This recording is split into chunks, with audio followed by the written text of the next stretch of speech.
حضرت عمر رضی اللہ تعالیٰ عنہ کی خدمت میں ایک شخص آیا، اس نے کہا میرے ہاں اولاد نہیں ہے، تو آپ نے کہا استغفار پڑھا کرو۔ ایک دوسرا شخص آیا کہ صاحب بارشیں نہیں ہوتی، فرمایا استغفار پڑھا کرو۔ تیسرا شخص حاضر خدمت ہوا اور کہا کہ ہمارے ہاں قحط کا عالم ہے، فرمایا کہ استغفار پڑھا کرو۔ تو کوئی پاس بیٹھا تھا، اس کے اٹھ کے جانے کے بعد کہا کہ مختلف لوگ مختلف سوال لے کر آئے اور آپ نے ایک ہی جواب دیا کہ استغفار پڑھا کرو۔ تو کہا میں نے اپنی طرف سے تھوڑا دیا، یہ تو میرے رب کا فرمان ہے۔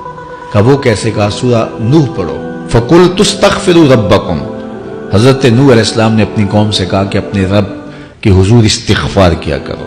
اس کا نتیجہ کیا ہے؟ جب تم استغفار کرو گے تو وہ تمہارے گناہ بخش دے گا، آسمان سے موسلادھار بارشیں بھی برسیں گی، اور اللہ تمہیں استغفار کی برکت سے مالا مال بھی کر دے گا، وَبَنِينَ، اور تمہیں بیٹے بھی عطا کرے گا، وَيَجْعَلْ لَكُمْ جَنَّاتٍ وَيَجْعَلْ لَكُمْ أَنْهَارًا، تمہیں باغ بھی عطا کرے گا اور تمہیں چلتی ہوئی نہریں بھی عطا فرمائے گا۔ یہ بات ہو نہیں سکتی کہ انسان کی زندگی میں مشکل نہ ہو۔ جب انسان کو پیدا کیا گیا تھا، اس کا خمیر گویا گیا تھا، تو 39 دن تک اس کے خمیر پر مٹی جو گوندی گئی تھی انسان بنانے کے لیے، اس پر 39 دن دکھوں کی بارش ہوئی تھی اور ایک دن خوشیوں کا می برسا تھا۔ تو انسان کی زندگی میں خوشی اور غم اس تناسب سے ہیں۔ لَقَدْ خَلَقْنَا الْإِنسَانَ فِي قَبْضٍ، انسان کی زندگی مشقتوں کا مجموعہ ہے، حالات کی تلخیوں کے سے مقابلہ کرنا پڑتا ہے، لیکن حالات مشکل ہو جائیں تو ان سے نکلنے کا راستہ کیا ہے؟ تو سنیے قرآن کیا کہتا ہے۔ جو اللہ سے ڈرنے لگ جاتا ہے، تقوی اختیار کر لیتا ہے، تو پھر اللہ تعالیٰ جل شانہ اس کے لیے مخرج پیدا کر دیتا ہے، یعنی اس مصیبت سے نکلنے کے اللہ راستے دیتا ہے۔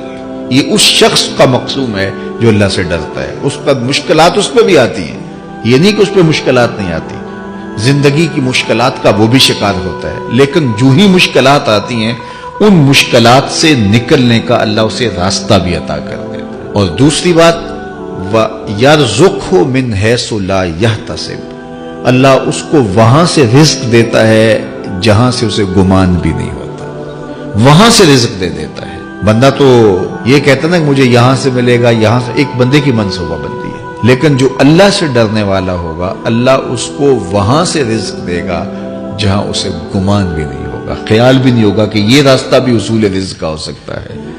تو یہ میرے رب کا وعدہ ہے اور میرے رب کے وعدے سچے ہیں۔ تو جب تم اللہ سے ڈرنے لگو گے تو یہ تخت و تاج، یہ دنیا کی عزتیں، یہ تمہارے قدموں میں ہوں گی۔ اس سے ڈرنے کا نتیجہ ہے جو تمہارا رب تمہیں عطا فرمائے گا۔